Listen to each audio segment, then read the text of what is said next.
Hello, dear students. Today we are going to discuss muscular system. Now before delivering the lecture, let's have a look on the main objectives of today's lecture.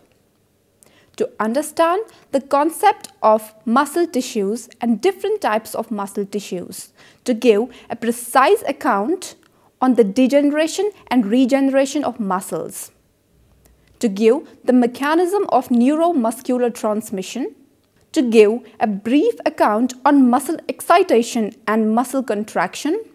Now, first of all, let's have an introduction about the muscles. Muscle is a soft tissue found in most animals.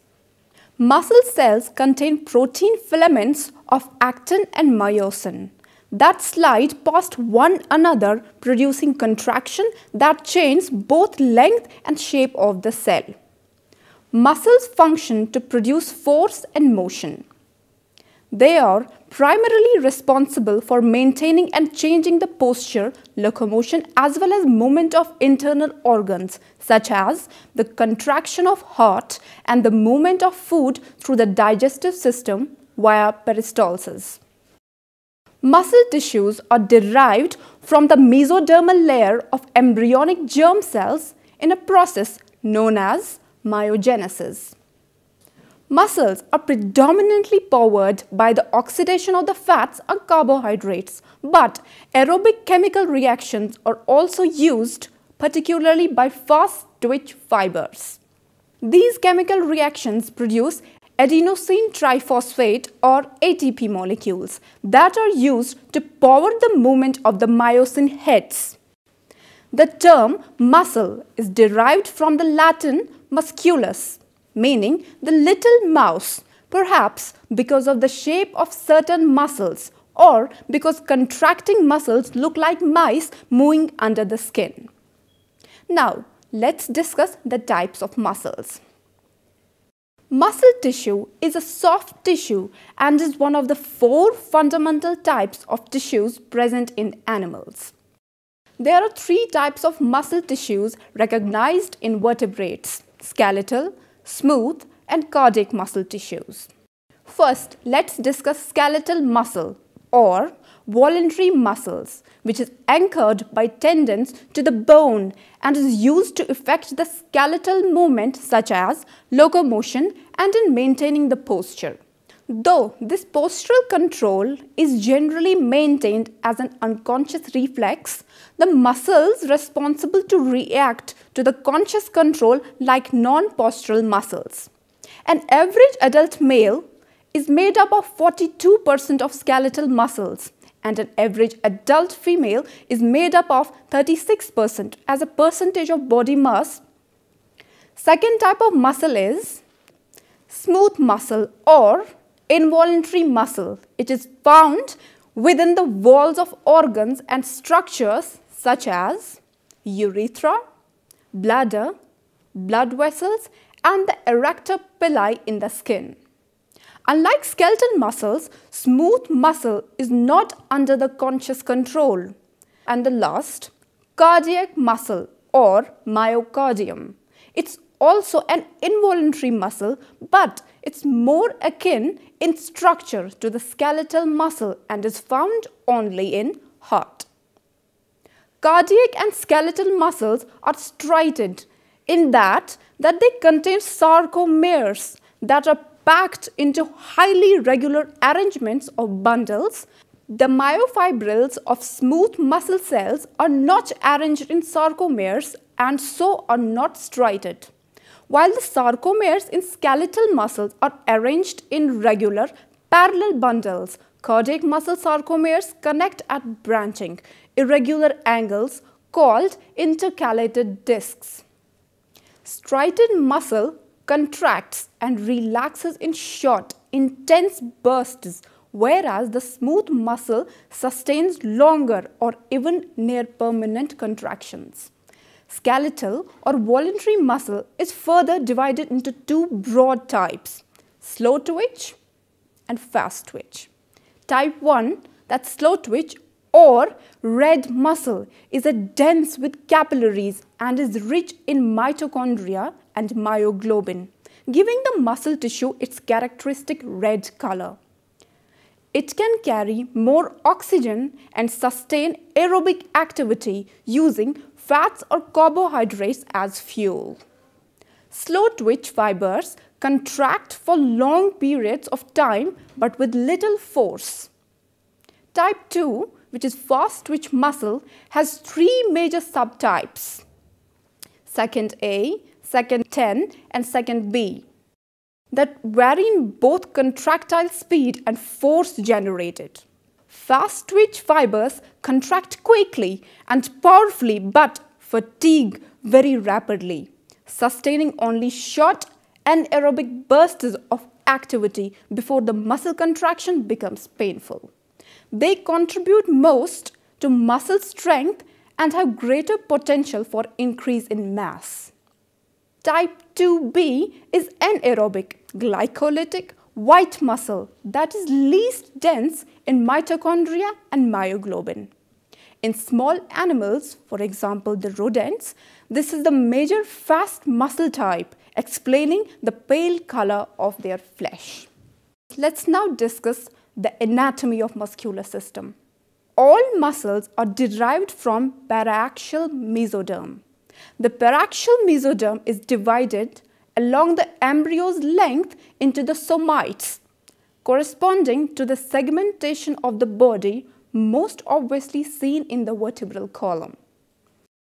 Each somite has three divisions: sclerotome, dermatome, which forms the skin, and myotome, which forms the muscle. The myotome is divided into two sections, the epimere and the hypomere, which form epaxial and hypaxial muscles respectively. The only epaxial muscles in humans are the erectile spinae and small intervertebral muscles, and are innervated by the dorsal rami of the spinal nerves. All other muscles, including those of the limbs, are hypaxial and innervated by the ventral rami of the spinal nerves. During development, myoblasts, which are also known as the muscle progenitor cells, either remain in the somite to form the muscles associated with the vertebral column, or they migrate out into the body to form all other muscles. Myoblast migration is preceded by the formation of connective tissue frameworks, usually formed from the somatic lateral plate mesoderm. Myoblasts follow chemical signals to the appropriate locations where they fuse to elongate skeletal muscle cells. Now, going on to the microanatomy of the muscles. Skeletal muscles are sheathed by a tough layer of connective tissue called the epimysium. The epimysium anchors the muscle tissues to tendons at each end, where the epimysium becomes thicker and collagenous. It also protects muscles from friction against other muscles and bones. Within the epimysium are multiple bundles called fascicles, each of which contains 10 to 100 or more muscle fibers collectively sheathed by a perimysium. Besides surrounding each fascicle, the perimysium is a pathway for nerves and the flow of blood within that muscle. The thread-like muscle fibers are the individual muscle cells or myocytes, and each cell is encased within this own endomysium of collagen fibers. Thus, the overall muscle consists of fibers, which are cells, that are bundled into the fascicles, which are themselves grouped together to form muscles.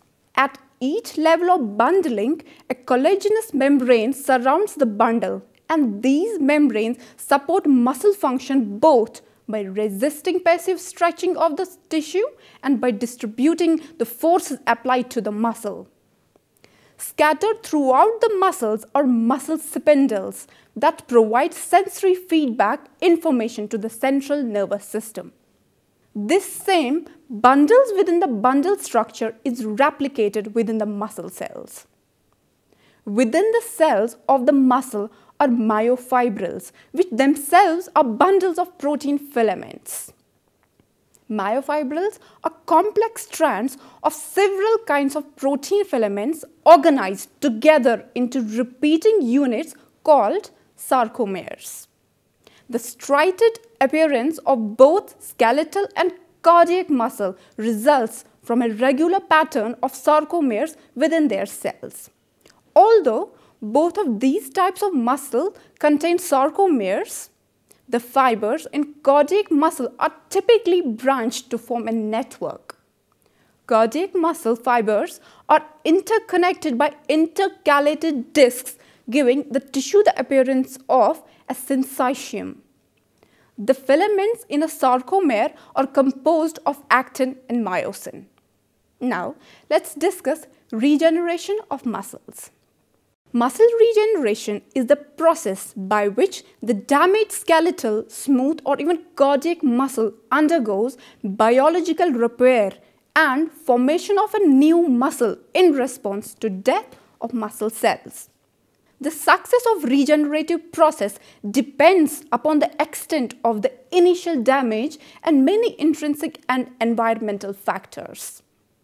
Key cellular events required for the regeneration include inflammation, revascularization, and innervation, in addition to the myogenesis where new muscle is formed. In mammals, new muscle formation is generally excellent for skeletal muscle but poor for cardiac muscle. However, a great capacity for regeneration of cardiac muscle is seen in fish and some anurans. The main concept of regeneration can be summarized in the following points. Necrosis is required for muscle regeneration. Inflammation is essential to remove necrotic tissue and initiate myogenesis. New blood vessel formation is required after major injury of muscles. Skeletal muscle has an excellent capacity for regeneration. The microenvironment, including the extracellular matrix, affects all aspects of regeneration. For example, the muscle precursors and their capacity for new muscle formation. Reinnervation is essential for functional recovery of a skeletal muscle. Mammalian heart muscle has very poor capacity for regeneration and severe damage results in fibrosis and impaired function. In contrast, the hearts of the vertebrates such as salamanders and zebrafish can regenerate. The new heart muscle is derived from the de-differentiation and proliferation of mature cardiomyocytes. Degeneration of the muscle, let's have a look at that. A degenerative muscle disease is a condition marked by the progressive deterioration of muscle tissue that causes weakness and impairs normal function. There are various types of degenerative muscle diseases, and each one may affect different muscle groups. Myocarditis is a type of degenerative muscle disease marked by the inflammation in the heart. It causes pain in the chest and irregular heart rhythms and may also lead to heart failure, heart attack, or even a stroke. Often, myocarditis is caused by virus, but the disease may also develop because of the bacteria, fungi, or even parasites. Muscular dystrophy is another type of degenerative muscle disease. When a person has this condition, his muscle becomes progressively weaker over time. Eventually, the muscle fibers become so damaged and weak that the fat and other tissues take their place. Muscular dystrophy usually affects a person's voluntary muscles but can also affect involuntary muscles. Now, let's move on to the another aspect, that's neuromuscular junctions. The neuromuscular junction connects the nervous system to the muscular system via synapses between efferent nerve fibers and muscle fibers, also known as muscle cells. As an action potential reaches the end of the motor neuron, voltage-dependent calcium channels open, allowing the calcium to enter into the neuron. Calcium binds to sensor proteins, synaptotagmin, on synaptic vesicles, triggering vesicle fusion, with the plasma membrane and subsequently the neurotransmitter release from the motor neuron into the synaptic cleft. In vertebrates, motor neurons release acetylcholine, a small molecule neurotransmitter which diffuses through the synapse and binds nicotinic acetylcholine receptors on the plasma membrane of the muscle fiber, also known as sarcolemma. Nicotinic acetylcholine receptors are ionotropic, meaning they serve as ligand-gated ion channels. The binding of acetylcholine to the receptor can depolarize the muscle fiber, causing a cascade that eventually results in muscle contraction. Neuromuscular junction diseases can be of genetic and autoimmune origin. Now, let's discuss the structure of neuromuscular junction. The neuromuscular junction is by definition a synapse, but it differs from synapses between the neurons. Presynaptic motor axons are demyelinated and stop 30 nanometers from sarcolemma, the cell membrane of the muscle cell. This 30 nanometer space forms the synaptic cleft through which the signaling molecules are released. The sarcolemma has invaginations called post-junctional folds which increase the surface area of membrane exposed to the synaptic cleft. These post-junctional folds form what is referred to as the motor end plate, which possesses acetylcholine receptors at a density of 10,000 receptors per micrometer square in skeletal muscles. The presynaptic axons form bulbs called the terminal botons that project into the post-junctional folds of the sarcolemma. The presynaptic botons have active zones that contain vesicles quanta full of acetylcholine molecules. These vesicles can fuse with the presynaptic membrane and release acetylcholine molecules into the synaptic cleft via exocytosis after depolarization. Acetylcholine receptors are localized opposite the presynaptic terminals by protein scaffoldings at the post-junctional folds of the sarcolemma. Now moving on to the mechanism of action of neuromuscular junction. The neuromuscular junction is where a neuron activates a muscle to contract. This is a step in the excitation-contraction coupling of vertebrate skeletal muscles. Upon the arrival of an action potential at the presynaptic neuron terminal, voltage-dependent calcium channels open and calcium ions flow from the extracellular fluid into the presynaptic neuron cytosol. This influx of calcium ions causes the neurotransmitter containing vesicles to dock and fuse to the presynaptic neuron's cell membrane through snare proteins. Fusion of the vesicular membrane with the presynaptic cell membrane results in the emptying of the vesicle's contents, that's acetylcholine, into the synaptic cleft. It's a process known as exocytosis. Acetylcholine diffuses into the synaptic cleft and can bind to the nicotinic acetylcholine receptors on the motor end plate. Now, let's move on to the muscle excitation and contraction. Excitability can be defined as the reaction or response of a tissue to irritation or stimulation. It's a physico-chemical change. The muscles can be excited by both direct stimulation and indirect stimulation. Stimulus is defined as an agent or influence or act which brings about the response in an excitable tissue.